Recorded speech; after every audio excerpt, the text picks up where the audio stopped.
Bonjour, alors aujourd'hui, ça fait très longtemps que j'ai pas filmé, mais c'est avec impatience que je voulais vous faire une nouvelle vidéo. Donc là, on va prendre donc mes 5 favoris du début d'année scolaire, mes 5 favoris beauté. Je vais vous les présenter avec grand plaisir. Donc, en premier lieu, la palette Jackie Aina par Beverly Hills. Elle coûte donc 49 euros. C'est la marque Anastasia Beverly Hills qui commence à faire beaucoup de collaborations avec plein de youtubeuses américaines. Le produit est vraiment sympa. Le packaging, il est joli comme tout, même si en toute honnêteté, je m'en fiche complètement en fait. Euh, c'est pas ça qui va me faire acheter une palette et en fait, je m'en contrefiche. Donc le produit qui me plaît vraiment, donc c'est l'intérieur, les fards. Donc on est sur de la qualité Anastasia Beverly Hills. On est sur vraiment une très très belle harmonie. On a des fards qui sont un peu plus vifs, des fards qui sont beaucoup plus neutres. Et on peut arriver très bien à faire un mélange donc, de tout ça. Je suis encore maquillée avec aujourd'hui, mais ça va pas forcément se voir. Là aujourd'hui, j'ai fait une harmonie du violet et du rose. C'est vraiment une palette facile à porter tout l'hiver. Je ne sais pas du tout si elle est en édition limitée, mais elle est encore un peu partout sur tous les sites, donc je pense qu'ils en ont fait suffisamment. Elle est bien équilibrée. Il y a des fards que j'aime beaucoup, le duochrome là, vert, rose, un peu brun également. Cette teinte-là en touche lumière qui est exceptionnelle, qui est un blanc transparent mais avec plein de reflets. Et j'ai également donc la teinte donc ici donc que je dise pas de bêtises Zame qui est un doré qui est vraiment un magnifique hein, vraiment je pense qu'on en a pour une éternité au niveau de ces fards hein, avant que ça s'utilise jusqu'au bout ça va être la folie. C'est ma deuxième palette Anastasia après la Riviera. Je trouve que les fards sont super sympas et tout ça. Donc, non, la marque se défend pas mal. Je trouve, enfin, ils proposent des produits assez bons sur le marché. Donc, que chez Sephora, Anastasia Beverly Hills pour les boutiques physiques en France. Après, sinon, on peut la trouver sur les boutiques donc Anastasia Angleterre et États-Unis et après sur les sites anglais. Deuxième coup de cœur, donc le Melon de l'Art Baby de chez L'Oréal Paris. On est sur un blush très accessible, hein. On est sur environ entre 13 et 15 euros en fait, suivant les enseignes. On le trouve en grande surface ou chez Monoprix. Ça sent la pastèque chimique, mais ça sent plutôt bon. On est sur un blush qui est pigmenté, mais léger. Donc vous pouvez le mettre le matin en étant pressé, c'est pas trop grave, accentuer un peu plus. Il va tenir toute la journée, il bouge pas. Et surtout, il va avec tout, quoi. Enfin, c'est un orangé doux. Enfin, vraiment, il est parfait. Après, le boîtier, c'est du plastique, hein, c'est très léger, mais l'avantage, c'est que vous pouvez le trimballer partout avec vous. Melon de l'Art Baby, alors les plus vieux, ils sauront que c'est en référence aux filles mignonnes de l'Art Baby. Donc c'est rigolo, je trouve, c'est assez sympa.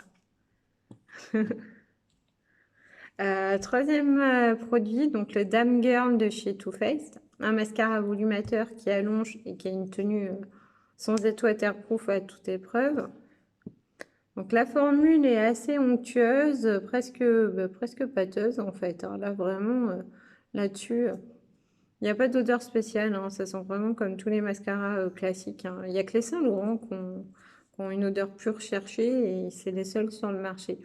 Je le porte tous les 2 à 3 jours en alternance avec un Gemay et un Yves Rocher que je trouve très bien aussi. Il faut pas hésiter à nettoyer la brosse. Moi, je l'ai fait plein de fois parce que de toute façon, moi, j'aime pas avoir trop de brosse sur le produit au bout de 10 15 utilisations. Donc, je vire tout.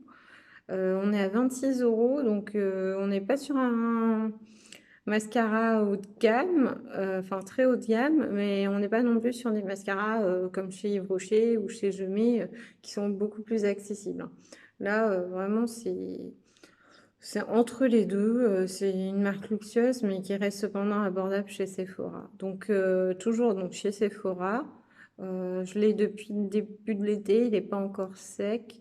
Quand il sera vraiment trop sec et inutilisable, bah, c'est à ce moment-là que je changerai.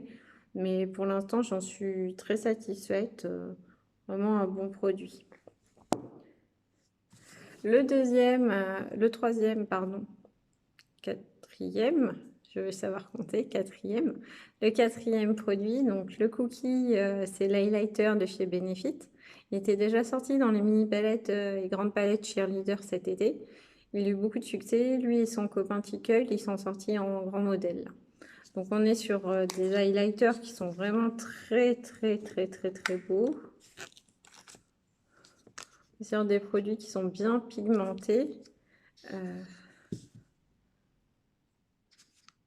Je déteste mettre en fait les... On voit bien le reflet. Mettre mes doigts dans les produits. C'est pour ça que les swatchs, j'ai toujours beaucoup de mal.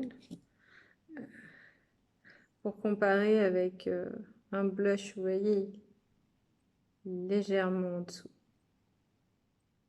Donc c'est plutôt sympa quand même. Il y a beaucoup de reflets. On est vraiment sur un beau produit. Je l'ai utilisé également en fard à paupières pour lever un smoky. Ouais, enfin, la brillance, il suffit vraiment, il est doré glacé, la couleur, elle est vraiment belle. Je trouve qu'avec, parce que je suis pas très highlighter, mais celui-ci, j'aime beaucoup, beaucoup le mettre, il est plutôt pas mal. Là, on est sur 37 €. Je trouve ça excessivement cher. Ça faisait longtemps que j'avais pas pris de produits Benefit chez Sephora. J'étais restée sur des prix, je pense, à une trentaine d'euros pour les blushs, voire même moins, parce que ça faisait des années que j'en avais pas acheté. Bah, bon, le produit est bon et tout, hein, mais 37 €, je trouve ça vraiment abusé niveau prix, hein. Enfin, faut vraiment l'acheter avec une remise, parce que c'est du luxe, mais enfin, c'est trop cher, c'est trop cher. Mais bon, il était beau et je l'ai pris avec une remise, donc voilà. Et en fait, le dernier produit, donc c'est le Lip Sheet en teinte Pillow Talk, donc de chez Charlotte Tilbury. Donc la marque, c'est une marque anglaise qui est quand même connue et reconnue, donc des make-up artistes ou même des filles là comme moi. Donc là, on est sur un produit donc qui est de très bonne qualité. On remplit ses lèvres avec, il est suffisamment crémeux. On est sur un nude rosé parfait. Je le mets quasiment tous les 2 jours et quand j'ai pas envie de me prendre la tête, enfin je sais qu'il va bien. J'aime beaucoup cette gamme-là. Donc là, c'est un produit que je conseille. On est à plus de 25 € le crayon, c'est un budget, mais je le juge indispensable dans les nudes en fait. Si vous aimez ce genre de teinte, il vous conviendra tout à fait.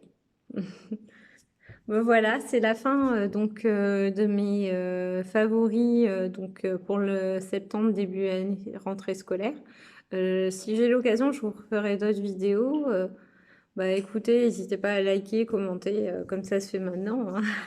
Allez, à bientôt, au revoir.